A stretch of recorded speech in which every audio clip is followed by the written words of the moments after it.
嘢。孫柏文，我哋全香港好多人咧都係話咩 CY 落台，咩梁振英下台。我想問一問咧，咁多人話 CY 下台，其實你係分析員啦，你覺得如果佢真係應唔應該留喺度連任啊，定係下台啊？如果佢下台嘅原因係咩？佢留任嘅原因係乜嘢？如果佢下咗台，有邊個可以令到香港更好？你可以幫我哋觀眾分享下呢？如果大家睇咗上一集，咁我解釋過點解香港地運差唔多玩完嘅時候咧，係咪？咁其實咧就第一個比較悲觀嘅分析咧，結論咧就係其實就算佢唔做都好咧，好似佢一個咁樣嘅人都會上台，係啦。咁有啲人話邊個做都好咧，都冇民主普選咧，咁其實都推唔到政策。其實呢個都唔係最主要，因為即係如果你睇上一集嘅話咧，我哋香港特別喺呢一個上世紀50年代之後，我哋得以可以保持住維多利亞時代英國殖民地咁樣嘅管治色彩嘅最大保護者，就其實係中共最高領導層。咁梁振英2012年嗰次參選，咁基本上就係、我唔係話佢啊，不過有人政治暗殺咗唐英年㗎嘛。係啊。容許呢一件事發生，我都講過嘅。80年代初，香港仲係佔大陸 GDP 2成幾嘅年代咧，鄧小平同埋政治局常委每日收緊香港嗰啲 briefing 咧，係冇可能發生嘅。咁嗰日咧，其實你見到特首選舉2012年，李嘉誠仲喺投票日仲高調唐英年隻手，明知佢輸緊都好咧。其實嗰一次我係深深感受到李嘉誠先生對我哋香港特別係嗰種可預測性嘅穩定咧，係好留戀兼夾咧，就覺得係結束啦。其實如果你問我即係長和係幾時諗拆遷？其實應該係嗰一刻開始諗嘅，因為嗰一刻真係證明咗俾李嘉誠先生睇，我哋香港嘅特殊地位喺中央已經完全冇咗，亦都因為冇咗咧，中央最高領導層已經唔 care 翻香港咧，睇唔實下邊啲人咧，所以先爆發咗嗰一次嘅政治暗殺嘅。即係世紀一握嗰下。係啊，其實嗰次就真係李嘉誠睇到話算啦，呢一個就係我都已經出咗力嘅，盡咗力啦。都保唔住唐英年，或者唔係話保住唐英年，而係保唔住嗰種制度啊，而係嗰種即係極度可預測邊個做井井有條，而唔係突然間爆咗一個叫梁振英嘅出嚟。如果咁講，咪中央想暗殺香港？錯，中央只不過係中央特別係最高領導層，其實只不過係唔 care 嘅。你要明白到即係中國本身嗰種咁樣文化影響，即係嗰啲影響啦，係咪？其實係每日都發生緊嘅，即係每一次你見到有人係嘛嚟香港買樓搬入嚟，啲小朋友搬入嚟之後咧就好冇禮貌啊，或者係喺呢個九龍塘車站月台嗰度留篤嘢俾你嘆啊，即係呢啲或者喺水貨客上想同你打交啊，即係呢啲全部好多嘢都係文化上嘅侵略嘅，或者係逼你哋即係冇得逼啦，又氹你哋起高鐵啊。嗰種咁樣嘅即係文化上嘅侵略啦，同埋係系統上嘅侵略啦。咁就喺咁嘅情況之下，其實你話即係中央一定要最高領導層係不斷積極保護先得保得住香港，而佢哋只係需要英文叫做 neglect， 即係佢只係需要唔 care 咁多咧，咁已經會出事㗎啦，咁所以你話梁振英就算唔做都好啦，因為上邊已經睇唔實下邊亂咁嚟嘅話。即係我講緊嗰啲係中聯辦嗰啲即係點講啊？前線官員啦，係嘛？佢哋其實基本上亂嚟。香港其中一個點解一定唔可以真普選嘅原因，就係你而家基本上係要求緊中聯辦嗰批官員自動放棄權力。對官僚嚟講，唔好話中國或者唔好話香港啊，全世界嘅官僚都唔肯自願放棄權力㗎啦。所以你話呢啲咁樣嘅結構性嘅嘢，全部都係中央最高領導層，只要唔係好理、唔係好 care 香港，淨係 neglect 就已經香港會出事。所以你話梁振英走咗之後，一樣係一個咁樣情況。仲要係而家今時今日咧，以前大家都好篤信迷信嘅，香港嗰批精英咧，大家都界定為會考6個 A 30分嘅精英啊嘛。即係阿叻話齋要6個 A。12個 A 啫，唔係12個 A。我想問嘅阿叻，你咩年代？邊度仲有人考12科㗎？有博士。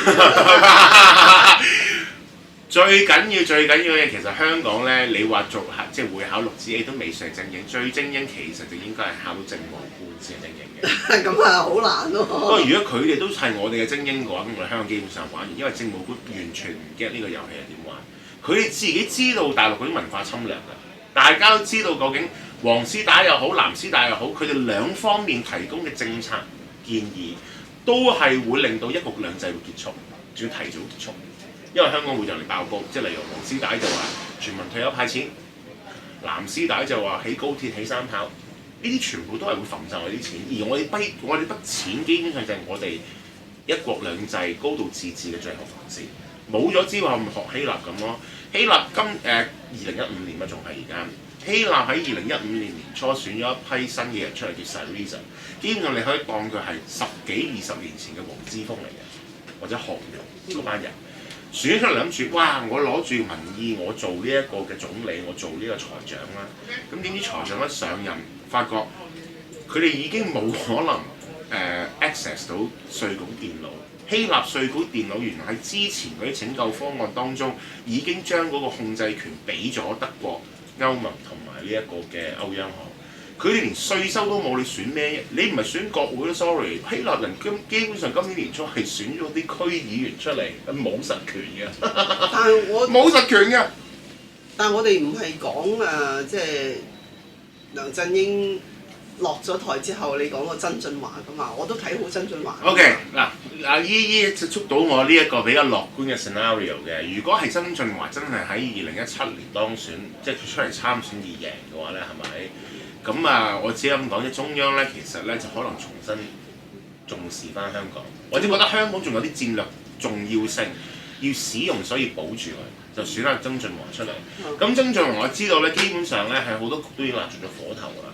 因為咧而家梁振英同佢咧就有少少似貝利亞同白高敦嘅，即係嗰陣時貝利亞好多嘢想推嘅時候，白高敦因為佢揸住財政啊嘛，就唔放錢出嚟，咁佢冇得做。咁而家就即係曾俊華基本上係本身係一個好唔中意政府使錢嘅人，因為佢都明白到香港使埋嗰筆財政儲備就玩完㗎嘛。咁所以咧，如果你係樂觀喺2017年睇或者曾俊華先，不過曾俊華都有退休嘅啲人，下邊嗰啲 L 唔得㗎。香港仲有邊啲講政策嘅人得啫？唔係佢即係嗱，我點講咧？林鄭月娥咪會話咩曾蔭權我同佢共事咁多年，佢唔會咁樣，佢又係天主教徒。其實我覺得邊個人犯罪咧，都唔應該攞個教會出嚟即係擺上台咯。有邊個犯罪？即係而家林鄭話曾俊華犯罪？唔係話曾蔭權，即係我哋共事咁多年，咁咧又係天主教徒。我識好多天主教徒。作奸犯科。In fact，嗰陣時我睇一個叫做Peter Hitchens，咁佢同我個哥 Chris Hitchens 叫做 anyway 嘅 Peter Hitchens 俾人問到就係今時今日你覺得全世界最危險嘅宗教係乜嘢？咁佢大家諗都唔使諗，佢一定係回教㗎啦。跟住回教近乎法西斯主義嗰種喺50年代埃及，特別係喺即係呢一個 CIA。見到邊個上咗台，實達定係安華上咗台之後，叫佢哋你嗰班叫回教兄弟嘅人全部走去沙地阿拉伯。沙地阿拉伯當時就將呢一種佢嗰種 Wahhabism 同 Muslim Brothers 嗰種咁樣嘅即係恐怖主義結合埋，就變咗種下啲禍根。係啦，咁所以佢就話回教就今時今日最危險嘅。不過你問翻佢，如果佢問佢話當然呢個世代唔同啦。如果你話喺上世紀20-30年代問過邊個宗教係最危險嘅話，就一定係呢一個天主教。佢話，因為天主教當時喺意大利同埋德國同法西斯主義幾乎結合，即係冇直接迫害猶太人啦，不過都應該有少少同流合污㗎啦。咁所以就即係佢問下邊個世代問佢，所以天主教即係冇一個宗教，特別係歷史悠久嘅宗教係隻手係乾淨嘅。你就算話佛教無趣講。咩啦，係咪啊？最近咁你睇緬甸咪一樣打到啲回教徒飛起，喺咪係咪啊？係咯，緬甸咯，即係即係都係有呢啲咁嘅，即係每個宗教本身都有。我唔需要用呢個 term。係啊，芝麻。我中學就領咗洗㗎啦，天主教徒。跟住咧就大個咗咧，咁我又信咗佛教啦。其實我覺得咩宗教咧都有好人壞人嘅，就唔應該咧。你講得而家啲 EO 全部行嗰啲即係。如果曾俊華上咗台，係應該全個班子換咗，會唔會好啲咧？唔係我呢個真係睇下中央究竟個取態係點，係因為中央最高領導層其實佢哋唔係好 care，踢咗落去俾中聯辦前線官員或者俾阿陳佐洱嗰啲搞嘅話咧，係咪？咁你就出事啦。張曉明先係恐怖喎，唉，即係太陽繼續升啊嗰啲，真係好恐怖。唔係佢哋而家全盤嘅計就係要令到我哋香港人越嬲，佢哋就坐得越穩。大家一定要記得佢個盤算。中央最高領導人如果唔係好 care 香港，咁佢唯一會收到香港 briefing 嘅方法就係香港亂咯。佔中嗰陣時咪日日收 briefing 咯，有冇人死啊，有冇人傷亡啊，究竟香港而家點？可能每日佔佢2-3分鐘嘅 briefing 咯。咁喺嗰一段時間，中央嘅反射式反應就係、如果我唔係好清楚下邊發生咩事，我都更加唔清楚我識邊個咪唔識邊個，可以信得過邊個咪唔信得過邊個。咁梗係信現任嗰批係最安全㗎啦。哇！咁中央好渣喎，我又唔講好渣，你又唔啱我，我唔覺得中央咁渣咯。你唔好講佢哋係渣，只不過佢哋好忙 ，very busy。10幾億人，1/6嘅人類係佢哋管治之下。我哋只係佔中國0.5%嘅人口，仲要冇人死傷。梁振英做得幾好啊？冇人死傷，繼續做緊中央要我哋做嘅事。即係你覺得梁振英連任係對香港好嘅？我唔會話中央，我又唔會話好定係壞，我只係純粹係反映緊呢個大勢同潮流，亦都係反映緊香港地運好盡嘅一種特徵嚟嘅。即係呢個唔係好易話，你換佢冇乜，你換佢即係。你換睇換邊個啦？即係如果你係話中央真係 pay attention， 因為你記得一樣嘢，當時梁振英上台可以用呢啲咁嘅招數去懟啊 ，sorry， 未必係佢啊。哇！咁係人都知係有人懟啊唐英年啦。即係如果佢背後咁勢力可以做到咁樣嘅話，咁邊個出嚟挑戰我？好似曾鈺成話齋，佢都想出嚟選下，睇下你有啲咩黑材料懟佢啊嘛。喂，咁曾鈺成係根正苗紅啊嘛，大佬佢係哥定細佬位坐埋監啊嘛，當年。咁佢做係死硬啦。我哋唔好講話邊個死硬唔死硬，而係當你有梁振英呢一種咁樣嘅神級對手嘅時候，咁我真係要中央最高領導層親手保護呢個人咧，先至可以冇醜聞。呢個人即我唔知佢香港仲有啲咁極度乾淨人啊！依講真，以你嘅美貌。當年一定有啲，真係抵錫嘅。當年一定有啲 interesting 嘅 story。好多啊！好多 interesting 嘅 story。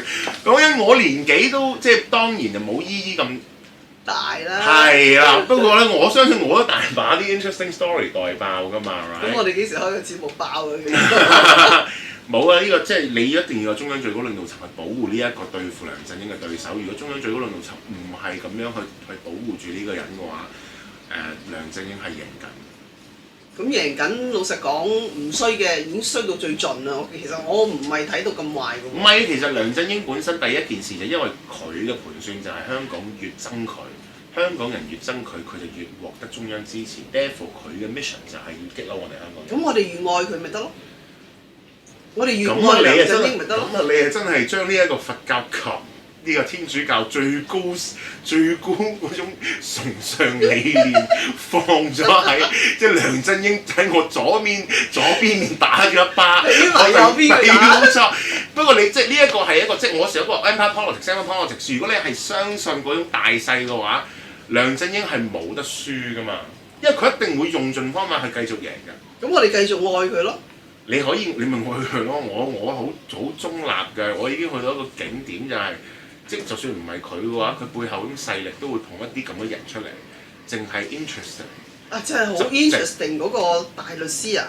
哇，馬咩叫我唔識佢個名，即係擦鞋唔緊要，我覺得哇擦到真係好離譜。唔係啊，唔係擦唔擦鞋，而係佢哋 get 唔 get 呢一種咁樣嘅，即係你香港如果你要保持住嗰種對中央嘅有用程度。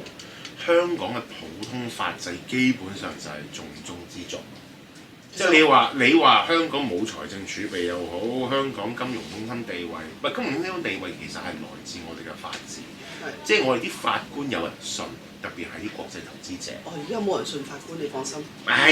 講真嗱，林姨姨，如果你係話打啲即係例如話俾人八成強拍淋火水啊、放蛇嗰啲咧，就可能唔信嘅。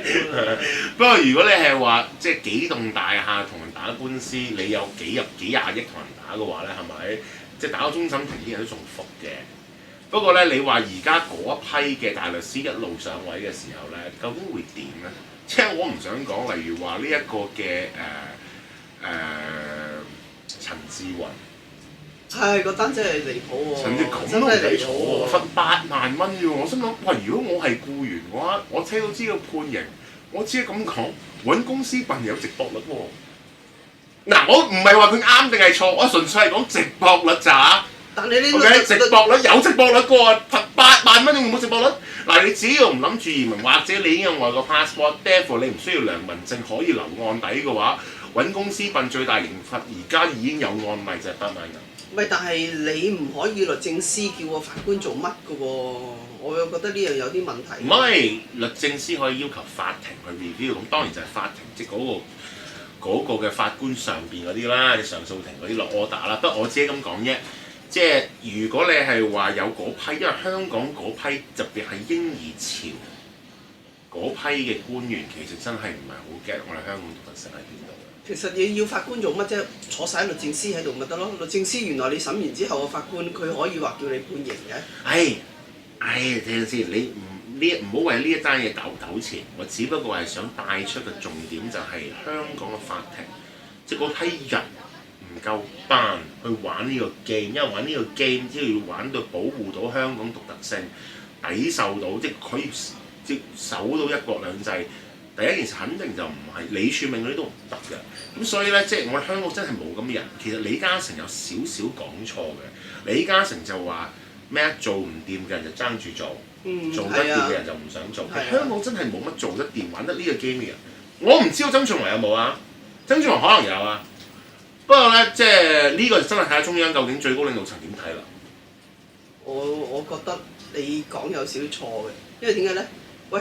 即係尤其是我哋香港人、中國人一個斗零一粒芝麻都唔想嘥噶嘛。咁香港老實講，人才其實基本上好多喺度嘅。你哋會唔會咁樣咁多人才？你走去係啊！而家最大問題就係你嗰粒芝麻，你係諗住種落地下，芝麻可唔可以種嘢出嚟㗎？芝麻種子嚟㗎嘛，係嘛？係啩？我唔知啊。咁點佢諗住研碎做芝麻糊食得落肚算數嘅話，喂大佬我係前線官員，我知道我他朝要調離開嘅話，我而家仲唔即刻有嘢立就立啊！喂，咁嗰度嗰啲高鐵啊、啲大白象，我哋全部香港人到時全部做乞衣㗎咯喎！呢個係你嘅問題嘛，你諗住留喺香港咪你嘅問題咯。有啲可能唔諗住留喺香港嘅人，或者諗住嗰筆揾完嗰次就錢就走嗰啲，俾你面對住一係一世做一個普通人，一係就可以喺呢啲咁嘅大白象裏邊刮一筆嘅話，你諗住刮一筆定？但我哋冇得去刮一筆啊嘛！你明唔明啊？唔到我。即係你純粹係因為怨氣重啫。唔係我唔怨氣，但係你俾佢刮，俾啲我哋刮啊嘛！我哋而家錄影呢一刻咧，其實咧阿林鄭係12月22號。係啦，12月22號嘅3點幾咧，其實喺呢一刻咧，阿張建宗咧同埋張建宗局長同埋阿林鄭月娥司長咧，同埋應該好似都有梁振英份嘅，大家可以睇直播。各位 staff， 咁應該係宣布緊呢一個全民退休保障，或者係應該我覺得證明咗㗎，而家叫做不論貧富嘅派福利咧，係咪？老人福利咧，其實就宣布進行諮詢㗎啦。其實咧呢一樣嘢點解有好多人明知爆煲都支持嘅？其中好重點嘅原因就係、哇，掂啲錢都使晒，不如 share 廣闊啲咁 share 啦，橫掂都起咁多大白象，燒晒啲銀紙啦，橫掂逐下，因為今次嘅經濟逆轉一定比97同03年嗰轉有得比㗎嘛。嗰次我哋啲財政儲備都可以短短7年6年之內冇咁一半啦。你話而家坐擁萬億嘅話，咪逢佢6、7千億咯，逢一聲冇咗佢咯。哇！咁我哋全部啲市民又冇着數喎，淨係所以咪就係咯，即係有啲人話橫掂都係啦，派老人福利咯，再唔係極端啲嘅6000蚊再派咯。以前我哋派6000蚊幾嬲，你嬲唔嬲啊？轉唔嬲，我攞嚟買晒罐頭派俾長者咯。你有啲人係覺得，即係我覺得我哋香港人嗰一轉最嬲嘅地方就係、我哋居然淪為澳門人。係啊，但係澳門一次啫喎，澳門人好多次喎。今時今日再問香港人已經覺得係啊，我哋係咁噶啦，而家咁其實呢個只不過係反映咗呢一個咁樣嘅即係帝國版圖移動，一國兩制基本上係受到全面襲擊。不過以前都有襲擊㗎啦，只不過係中央最高領導層由韓戰之後不斷積極地保護之下，所以可以遺留落嚟。而家最大問題就係話，就算係彭定康翻香港做我哋嘅高官啊，佢都未必夠。我相信即係全世界都冇乜政治家識玩呢一種帝國版圖嘅政治，可以保得住香港一國兩制。博士咧就保得住，但係博士話一定唔做。嗱，我想問你一樣嘢。博士係咪去到基辛格嘅嗰一種咁樣嘅，即係 Henry Kissinger 嘅嗰種咁樣嘅 Empire Game Player？你陣間問佢。嗱，有一樣嘢咧，我想問你，睇下你識唔識？因為創新科技局咧，佢未曾成立之前咧，我哋已經話呢個係間諜局。因為有咩創新科技，我想問香港冇嘅。你覺得呢個係咩局咧？咪開多啲位咯，幾千萬，橫掂我哋啲儲備都會揈咗佢啦，咪揈咯。但係你覺得真係揈幾千萬咁少？如果你話想搞創新科技嘅話，第一件事咧，當然就係唔好有呢個不誠實使用電腦啦。喂，大佬呢個真係好驚啦！第二件事當然就係集資渠道啦，即係政府其實對新科技係極度恐懼嘅。OK，因為我咧建議呢一樣拆出嚟。做一段新嘅咁創科局，因為如果你係話香港政府其實對新科技有幾咁唔中意咧，我講翻出以前 DHL 啱嚟香港嘅時候，呢個50、60年代嘅事，佢都係俾人封鋪拉人嘅，知唔知啊？我唔知喎。因為佢哋挑戰郵局嘅專利喎。唔知。係啊，咁去到呢一個嘅雅虎 Yahoo 喺1996年嘅時候咧，定95年嘅時候咧，就正式俾阿 Jerry Yang、阿楊致遠同埋佢嘅 friend David Filo 咧，咁嗰陣時係兩條友咧就搞一個喺史丹福大學兩個搞個 project 嚟嘅，咁兩個都好似讀緊 PhD 嘅 computer engineer， 咁啊搞咗一個，咁佢話：咦，我哋想揾網頁冇一個 database 喎，冇一個中央嘅即係個系統，我哋可以揾到一個我哋想揾到嘅網站，不如我哋整個 database 出嚟，咁啲人就可以揾到自己想揾嘅網站。就搞咗個 Yahoo 啦，係咪？咁搞下發覺，咦，有流量喎、哦。咁佢啲咪走去話我哋又唔夠錢啦。Stanford 大學就話：喂，你霸緊我啲電腦，我哋自己揾個電腦出嚟裝住佢。咁有一啲創投基金咁咪 spec 佢咯。咁佢咪出嚟成立公司咯，係咪？咁點知佢喺成立公司之前嗰一日咧，係咪？香港當時咧就有第一批嘅互聯網服務供應商，即係 ISP（Internet Service Providers）。咁呢樣嘢冇噶嘛，當年全世界都係 dial up 噶嘛啫嘛，係咪？即係你嗰陣時，即係我唔知阿姨姨你記唔記得啦？嗰陣時有冇上網啦？不過隻聲咧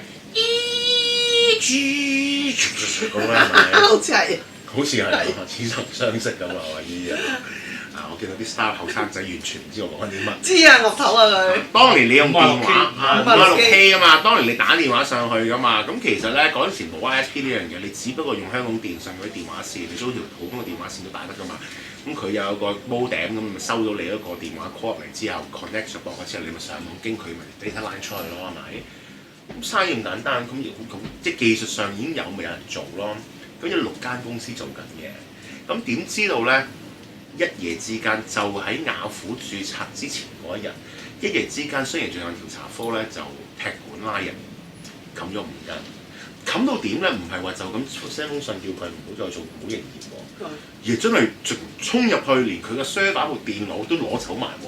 佢啲客咧嗰陣時，我記得南華早報，因為好多都係睇英文為當年嘅南華早報極有影響力，好多人睇。係啊係啊。咁啊嗰陣時南華早報咧嗰陣時篇幅就係會訪問嗰啲咧，佢話有個人話。我哋啲 email 都冇埋，我哋啲 email 都冇埋。咁喺嗰一轉之後咧，咁啊當然啦，其實邊個報警咁梗係就係呢一個嘅香港電信啦。因為嗰陣時一個普通 landline 嘅用戶咧，當年咧平均每日只係打大約3分鐘電話嘅。香港電信係咪成哥嗰陣時？未，仲係英國人嘅時代。哦。咁嗰陣時咧就不過一個平均有上網嘅人咧，就用半粒鐘嘅。一個數據係咁，咁啊香港電信話：喂，用我咁多，佢又唔俾錢，拉佢。咁你梗係問6間點解淨係拉5間咧？咁原來咧當年咧有啲嘢叫做 BBS（Bulletin Board Services） 嘅，咁呢個 BBS 系統咧原來都要攞牌嘅。咁其中有6間裏面有1間真係攞咗9個牌照。邊間？我唔記得，好似星光啊。哦，就放生咗佢嘅，咁所以嗰批用戶就冇事。不過嗰批其實 ISP 如果本身係冇 server 嘅話，佢就接你出去嘅喎。當年冇 Hotmail 嘅，如果你要 email，我就經翻你自己 ISP 嘅 ，OK。咁啊，所以喺嗰個年代咧，冚咗六間，連冚咗5間。咁所以咧，其實香港人科技對即係政府對科技呢一個咁樣嘅即係仇恨咧，就極都流長嘅。你想個創科局，我唔知可唔可以解決到啦。係啊。仲有呢一個都唔係最重要，對科技嘅仇恨都唔係最重要。最重要係邊度？就係乜叉都用科技。今時今日你去快餐店都係科技㗎啦，係咪？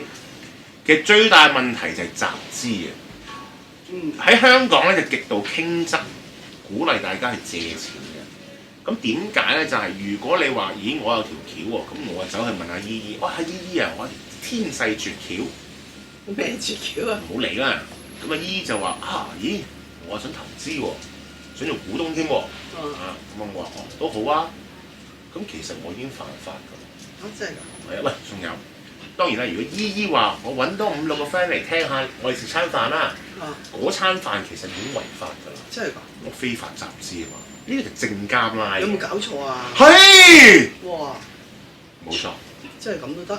冇錯，即係如果你係話孫柏文成日講第二個版圖嘢好 Q 悶啊，講到咁即係有咁高啊，不如講下啲 micro 啲嘅嘢咧，就講呢個非法集資。如果你解決唔到 Kickstarter，其實喺香港係理論上係違法嘅。有冇搞錯啊？我哋即係嗱，我破完產10幾年，我冇出嚟應酬啦，又唔出街食飯，乜都冇。而家唔興㗎啦，姨姨。咪住先，10幾年前咧，我就仲同阿鄭裕彤佢哋成班啊，同埋啲孫啊嗰啲咧，我哋仲喺Hyatt嗰個巴嗰度咧，喂傾緊集資㗎喎。係啊，喂，嗰個年代係㗎。嗰年仲係合法嘅，不過咧後尾咧喺呢個千禧年特別喺雷曼迷債之後，特別係香港投資者可以靠示威，唔需要負上投資失誤嘅責任之後咧，喺嗰一轉之後，政府就話你原來啲投資者全部都係低能㗎嘛，咁低能我哋保護你啊，唔俾你投資，所有冇證監批准嘅人都唔可以進行集資活動。哇！嗰日所以早前咪有個牙醫。咁大家即係你知啦，你最中意進行嘅即係賺錢活動就炒樓啊嘛，係咪？係啊。咁你知唔知嗰陣時有個牙醫就話：喂，應該炒樓啦，不如夾一批錢翻嚟。我有嬲過人㗎，係啊。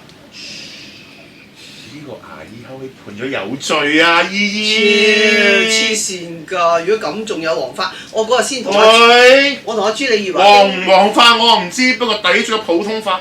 喂，我同阿朱麗葉話傾，喂。有冇意思啊？揾人嚟收購呢度啊？咁又犯法㗎？你可以叫人收購你，不過如果你係話不如咁啦，我成立一間公司，你入埋股，我哋一齊去收購，咁就違法㗎啦。咁喺嗰個情況之下，好多其實香港好多啲新嘅生意真係喺茶餐廳4、5條友坐喺度作出嚟㗎嘛。我哋成日都係。或者4、5條友可能分分鐘嗰晚先，即係有2、3個可能嗰晚先識話喂有個 friend 話條橋好正，不如一齊坐喺度傾。違法㗎啦！哇，點解？好多其實世界上嘅 startup 都係咁開始㗎啫嘛。喂，我一壇嘢，我搞一個網站，突然間好多人上嚟瀏覽。咁啊，我聽到我話想投資，我走過嚟，我係用戶添，我 send 個 message 俾你 email，哇你好掂啊，不如你發達嚟做啦，我俾錢你啦，違法㗎啦。咁都得嘅咩？係啊，所以搞即係新國你冇㗎啦，你即係好多人話我哋政府應該投放資源，黐線啊！仲有香港人對科技呢樣嘢亦都唔好咁覺得自己唔識，唔好話自己唔識。其實香港有一種嘅工程學系咧，我哋係非常之強。OK， 即係如果你係講話科技其實只不過係帶一啲解決問題嘅方法嘅 engineering solution 叫做，咁其實我哋有一種嘅 engineering 特別強嘅，就叫做 industrial operations engineering（IOE）。咁其實 IOE 點解咧？就係啲人話，哎呀創新科技，例如話啲衫啊、啲物料咧用新嘅物料好勁，啲衫嘅裁剪啊，哇以新嘅方法喎，令到佢可以好挺啊！即係呢個 civil engineering 啊，我覺得 brass 就係土木工程，即係胸圍就係土木工程嘅最高典範啦，係咪？咁啊，即係呢啲嘢係啊，升2級，仲唔止啦！依家係用唔少啦，見到佢就見牙唔見眼，即係呢啲咪 civil engineering 又好 ，material 即係 chemical engineering 又好，你話即係可能件衫嘅嗰啲咁嘅物料咁嘅 mechanical engineering。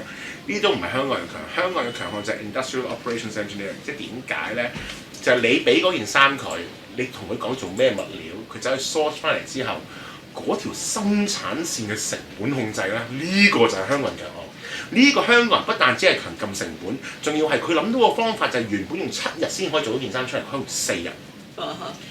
唔好笑啊！呢樣嘢，如果你係話發現新物料可以將一件衫嘅成本降一半，而有個人有個商家企咗喺自己嗰條生產線度研究到方法將成本撳到一半，其實佢對社會嘅貢獻一模一樣，只不過呢個人係唔會贏諾貝爾獎咁解嘅啫。佢盈利可能會上升，不過就唔會贏諾貝爾獎。大家就會覺得佢呢件事係唔係一個 big deal 喎？不過講你知，呢一個就係香港人最強嘅科技嚟㗎。我覺得整假鹹蛋個應該攞諾貝爾獎。唔係，呢個就係唔係香港人嘅強項咯？你話俾隻假鹹蛋，佢點樣可以令到佢由生產到出售中間嘅過程成本同埋時間撳到最低咧？呢、個就係香港人。香港人係最講 efficiency 即係效率㗎嘛。香港人講效率，我覺得比瑞士人更甚㗎。係啊係。呢個係香港不論左中右都好，呢、個我哋真係要驕傲嘅。係啊。即係你諗下，我哋細個開始，阿媽去撳機。第一件事叫你做咩啫？如果前面有4部提款機嘅話，咁梗係話阿仔你排我第一步啦。係啊，我而家都係咁。冇其他民族係會咁做，冇其他民族係會叫阿仔你上去排第2步啊，即冇噶嘛，係咪先？呢個係香港人獨有。而家都仲係咁。所以呢個即係呢個香港人獨有嘅，即係嗰種咁樣嘅，所以對科技我哋就強呢一種科技啦，唔好睇小自己。但係我仲係話俾你聽，創新科技局你唔好以為好過癮啊！你哋。我話俾你聽，琴日先有人同我投訴，喂 YouTube 我已經俾人 block 咗。我話俾你聽咧，我個 Facebook 咧係每一日咧，我哋 up 片之後咧我就俾人 block 㗎啦。點解啊？邊個 block 哇！你仲咁傻嘅？你真係仲未知道已經控制晒你所有嘅網絡㗎啦咩？上網啊、YouTube 啊、Facebook 啊。佢哋玩嘅方法，即係你始終 YouTube 同埋 Facebook 都係美帝控制嘅喎。你知唔知我個 lameli.com 咧，以前未做 ETV 咧，咪每日播片嘅，有一單咪容祖兒嗰單咪好多人睇，俾人鬧嘅。跟住咧，我成個俾人洗晒版之後，好彩博士同我擺咗個 server 去美國，我而家仲可以保存到咯。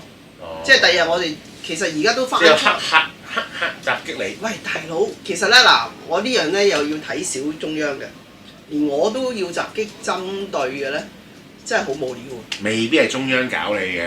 咁呢班廢柴咧，即係其實唔知邊個搞你？咁講真，依咪就好似你參選嗰陣時嗰條乖板俾人戒一樣咯。以前冇人襲擊你，因為冇影響力啊嘛。我而家有影響力咩？你覺得？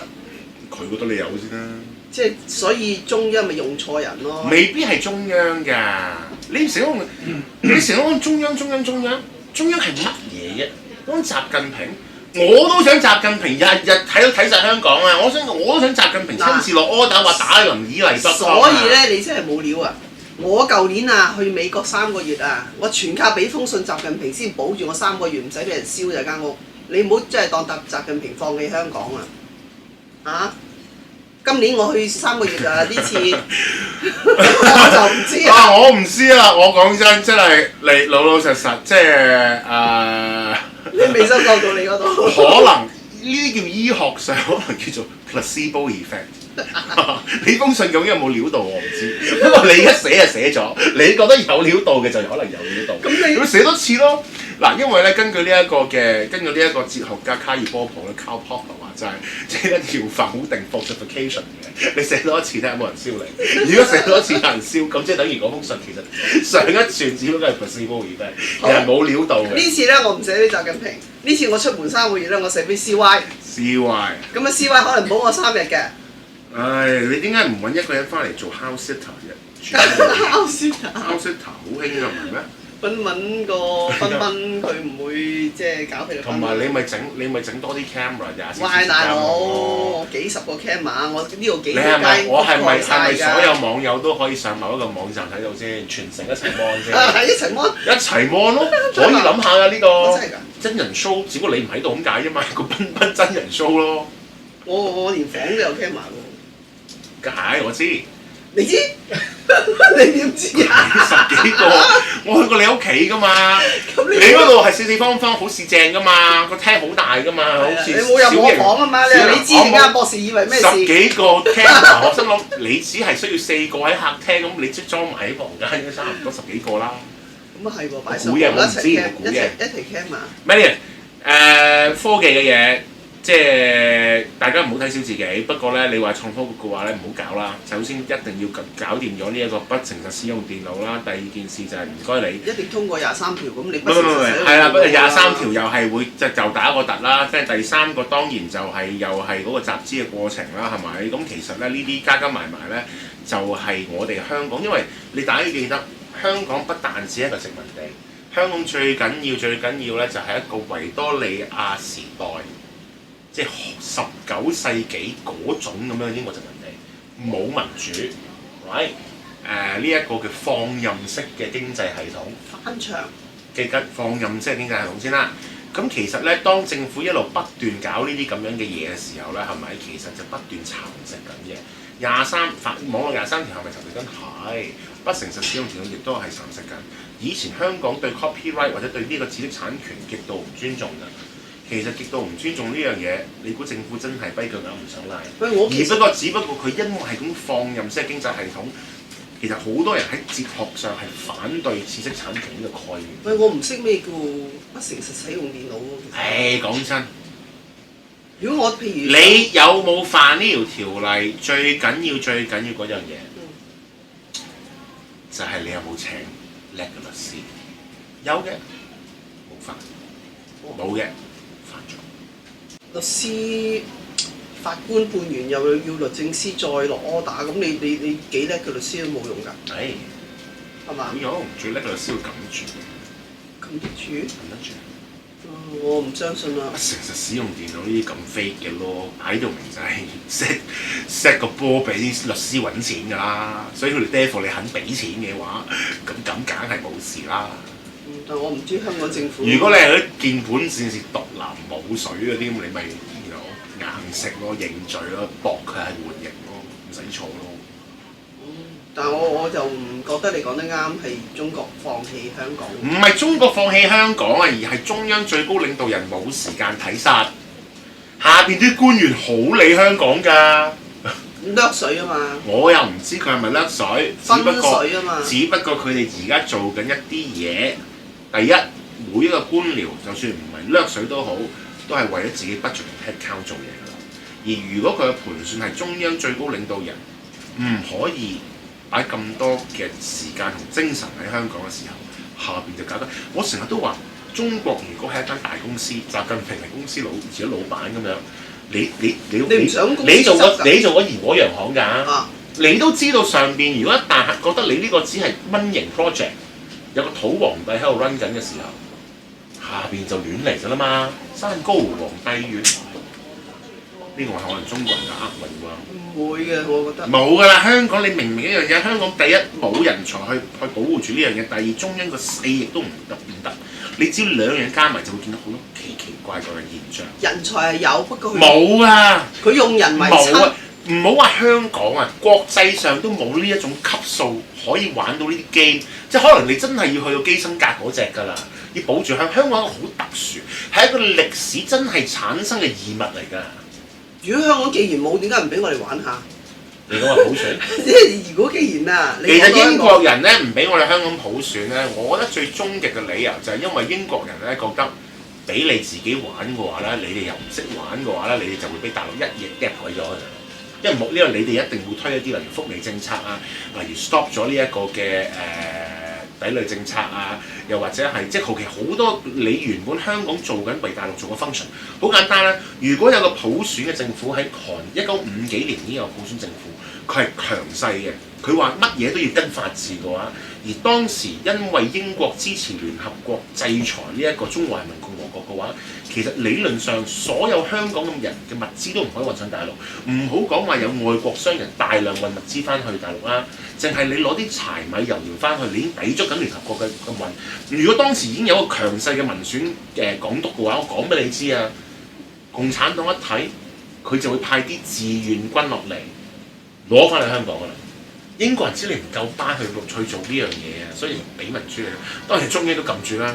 咁而家佢都唔攞翻香港，都唔攞翻香港咁樣，不如攞翻香港咯。我覺得其實進行緊㗎啦，日日都攞少少。其實當大我幾日前咧有即係唔小心睇咗 TVB，哎呀，我已經冇睇好多年啦。我真係唔想睇呢啲。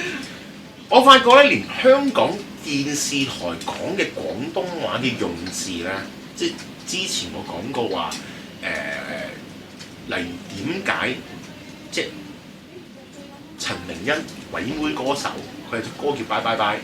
咁喺佔中特別旺角清場嗰排咧，我見到佢上勁歌金曲，咁佢被訪問嘅時候問佢：喂，你呢個 BUY 拜拜拜講乜嘢？佢就話啲人買嘢買大咗。咁記得陳明真係一個鬼妹嚟喎，佢係喺元朗啲圍村，但係因為佢阿爸阿媽傳教士啊嘛，係咪幾國嚟啊嘛？咁佢用買嘢去形容 shopping 呢個 action 啊嘛。咁喺戰旺之清咗場之後，梁特首叫人哋落去旺角最實際，冇錯。點解鳩污呢個 term 咁 sticky 嘅原因就係完美結合咗我哋香港同埋大陸人嗰種矛盾嘅最尖鋭位就係語言同埋用字啊嘛。OK， 你睇 TVB 今時今日咧，就算啲劇集啊，佢都係保持住香港嘅味道都好咧，係咪？其實喺啲廣告咧，其實佢啲廣東話用詞已經開始極度滲透大陸用詞。咁呢一個唔係話啱定，我唔係講啱定係錯啊。演變出嚟嘅主要原因就係因為我哋香港人睇 TVB 啦嘛。係啊。咁你唔香港人睇嘅話，最直接了當嘅話，邊個睇啫？喂，仲有嘅。邊個咪解佢會 sell 佢咩廣告要？啲阿婆咯，我媽嗰啲咯。唔係咁嗰啲係即係佢哋始終都會，因為你阿媽嗰啲。唔係好值錢㗎。唔係你仲有一樣嘢。你阿媽對廣告客戶唔值錢嘅最主要原因唔係因為佢使唔起，而係因為佢哋個消費口味唔變啊。點解後生仔女咁值錢嘅原因就係因為咧，佢哋雖然冇錢使都好咧，佢哋建立緊佢哋嘅消費模式嘅時候，例如話我作為一個男人，我開始用某一隻剃鬚刀嘅話，我就一世用嗰隻剃鬚刀㗎嘛。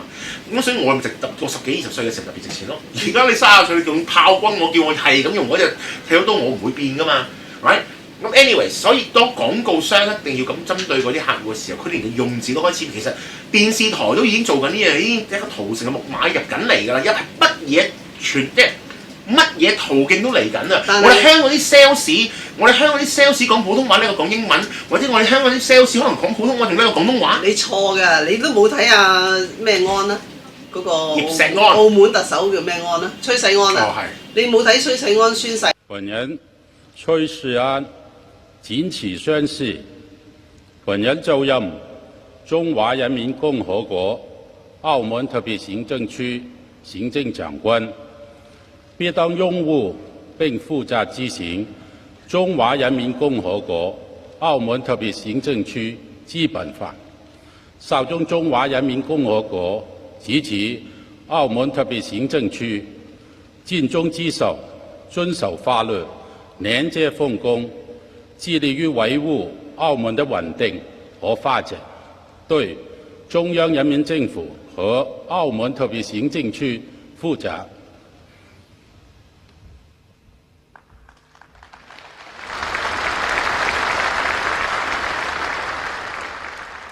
佢嗰個宣誓嗰啲國語都好渣，同埋你錯乜嘢咧？喂，而家消費嗰班係睇唔起有線同 Now 啊，先睇無線嘅，咁佢點消費得起啊？嗱，即係而家香港味最濃，當然係有線啦，同埋 Now 啦，即係可能要俾錢嘅喎。唔係，都係因為你要博，即係呢個網絡，佢網絡上喺香港嘅啫嘛。雖然聽聞深圳當年都睇到我有線做節目嘅，係咩？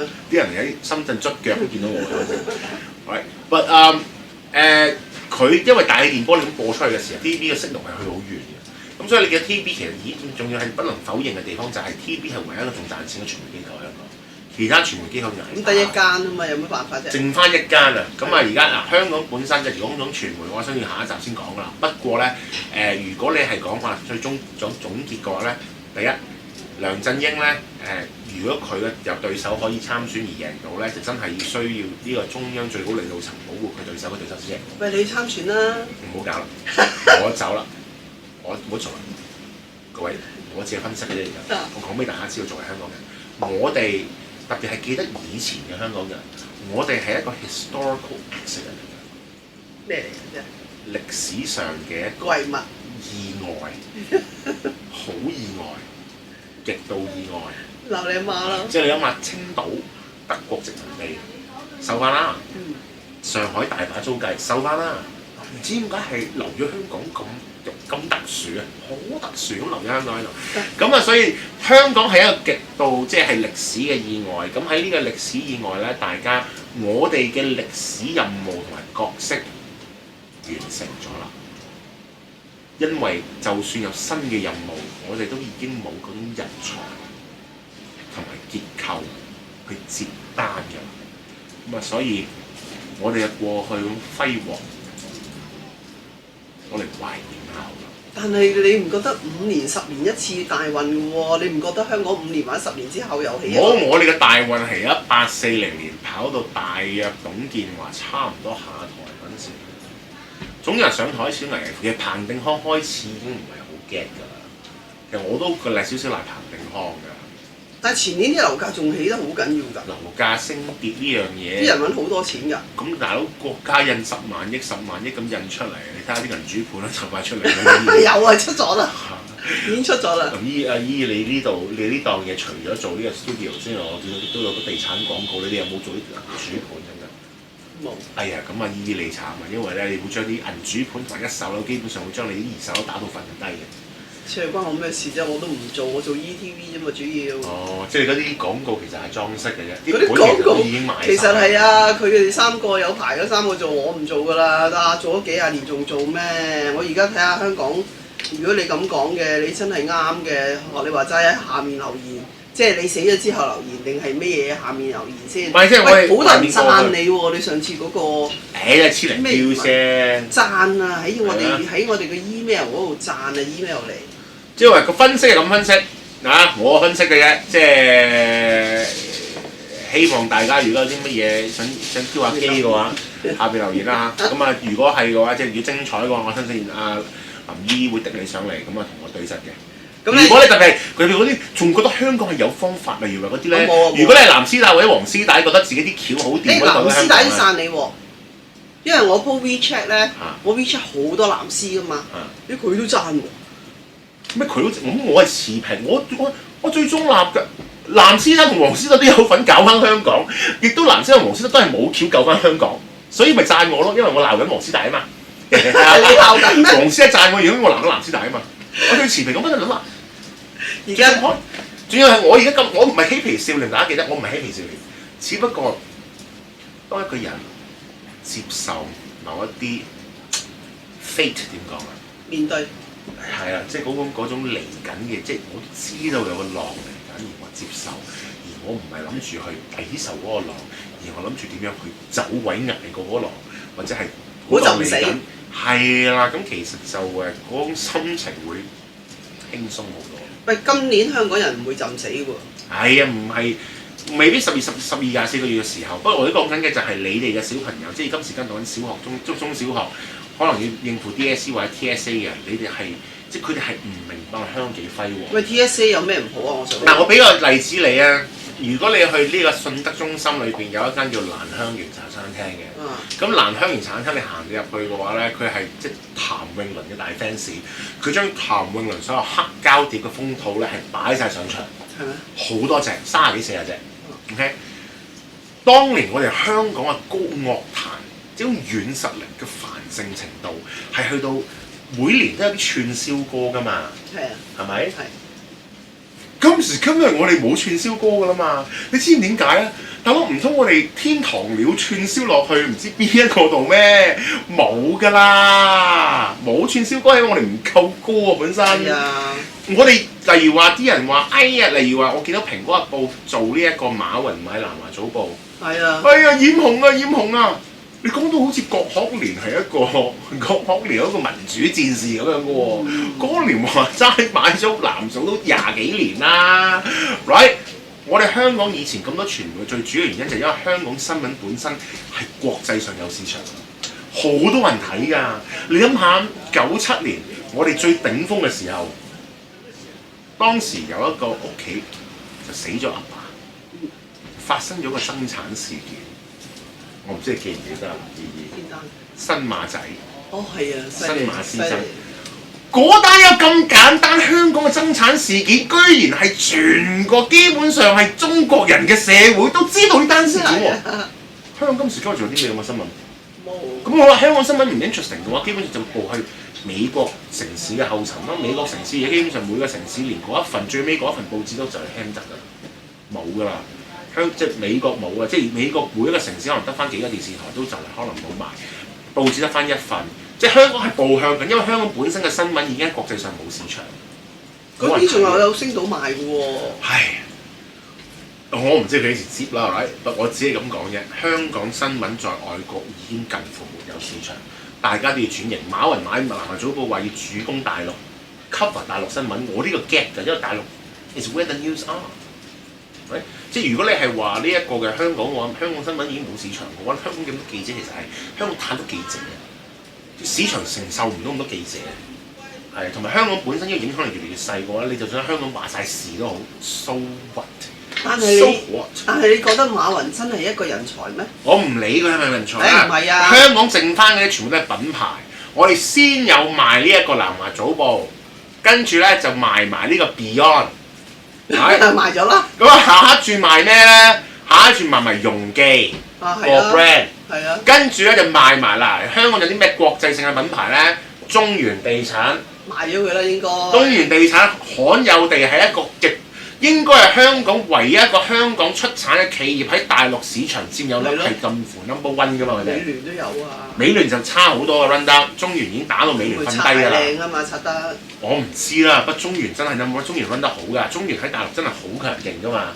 啲人係信中原啲 agent 㗎嘛，當然除咗信你香港人之外啊，你都真係 run 得好㗎嘛。或者比較好過佢哋嗰啲先啦。如果我識擦鞋，我都揾得好好㗎。唔係，我唔好理佢究竟佢營運模式係點樣啦。OK， 最主要就係呢啲咁嘅品牌會逐隻俾人搣。應該啊。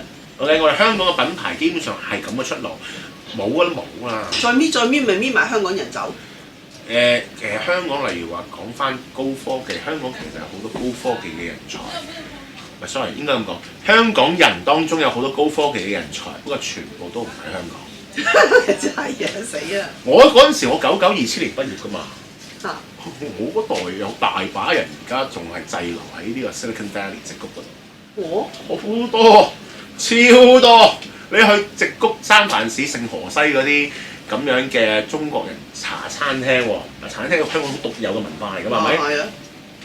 聽到嘅就係好純正100%嘅廣東話，甚至你可以話，即係以前喺呢一個歐洲嘅時候，佢哋啲紅酒咧，嗰啲咁樣嘅嗰啲紅酒嗰啲葡萄樹啊，咁葡萄樹嗰陣時就俾一啲叫 Phylloxera 襲擊，咁啊要大規模燒晒佢嘅，燒完之後咁佢哋就喺新世界智利啊、美國啲地方攞翻啲葡萄樹去種嘅。OK， 咁其實咧，如果你話講純正嘅香港文化，即係好似 time capsule 咁樣，你如果同啲矽谷嘅香港人傾偈啦，係咪？佢哋好多仲係好90年代香港最繁盛、軟實力最強，咁無比嘅戰爭，香港人最掂啊！最掂嗰種心態嘅香港人其實仲喺矽谷，你但係一樣嘢喎，佢喺送咗去外國讀書嗰啲中國人咧，佢回流翻嚟，你睇到今次區選就知啦。咁點解咁多會有咁多大學生、咁多博士翻嚟先？你唔好以為中國冇部署。喺經濟泡沫之下，吸引啲人才回流，呢個絕對。但佢唔係回流嚟泛民呢邊喎，佢係回流去建制嗰邊。得啦，佢讀得書都首先第一件事文憑量化寬鬆。有個文憑係咯，亂咁印㗎嘛，有啲文憑。唔係，有啲真美國翻嚟嘅。你而家創新科技局嗰個咪係真係加州理工大學㗎嘛 ？Caltech 啊嘛，但係佢係數學嘅，好似係。講真，我唔知啊，我都密資金啦，大佬。Google 兩個創辦，其中一個都係嗰個讀書出嚟嘅啦 ，Bachelor。Sun Microsystems 其中一個又係嗰個讀書出嚟㗎啦，我哋 Vision 好勁。但係佢用人為親變咗，即係叻人，佢又唔用咯。係啊，唔係叻，你讀得書都唔等於叻㗎。李光耀叻唔係因為佢去過劍橋啊，李光耀叻係因為佢。所以我唔係話馬雲咯，我即係如果中國如果要抌一筆錢捧你做馬雲，其實一樣可以。可以，我唔係話香港即係我唔係講呢個，佢出到馬雲恭喜佢咯，佢夾硬做撳出嚟。佢夾硬撳住 Facebook 唔入去，佢夾硬撳住呢一個嘅eBay 唔俾佢入去。嗰陣時佢起家係因為靠阿里巴巴，跟住靠淘寶嘛。咁淘寶嗰陣時係邊個？因為係撳 Q 住 eBay 唔俾 eBay 入去。唔俾 Yahoo 入去。講真，即係 Yahoo 當然點解要入股呢一個阿里巴巴嘅原因就係同佢講嘛。OK Yahoo 你想入嚟嘅話，我同你做個 deal。咁點解 Yahoo 後尾啲嗰啲民運分子已經咪俾中央？即係呢啲咁嘅即係咁複雜嘅嘢，我哋唔好講。佢哋出到嘅話，恭喜佢哋。佢打麻波咁製造咗啲奇蹟人士出嚟嘅話，恭喜佢哋。不過我只係咁講，香港咧歷史有冇完結？你嘅歷史有冇完結？唔係啊，唔係話我自己講啊。中央眼中，我哋已經沒有任何戰略性嘅嘢可以再做。如果唔係，而家世都會殺千咧。咁算啦。嗱，我哋而家咧呢段片係講完，但係咧阿博士就話要用英文同佢講一段，因為點解咧？香港仲有好多英文啊、印度人啊、少數民族啊，甚至乎外國移咗民。即係 for international consumption 嘅呢個。係啊 ，ABC 佢唔識聽中文嘅咧，都希望佢哋聽嘅。咁啊，你哋留意阿孫柏文同阿徐博士，多謝孫柏文。喂，好多 email 讚你㗎，真係。係咪㗎？喺我哋嘅 email 咯。喂，呢啲嘉賓啊，你請多啲上嚟先得㗎。如果唔係鬼得閒請你啊，嗱，孫大隻腳，我真係好唔想請。我知咁講啫，即係我只係想上 EETV 好耐，我估唔到林依依要去到呢一個2015年尾先我上嚟。佢好多人睇喎，原來。仲有超多人讚美，我暫時啊，嗱你唔好為反對而反對，暫時 email 全部冇一個彈佢，連我班 WeChat 藍絲都讚佢，我頂你個肺，好啦，係咁先啦今日。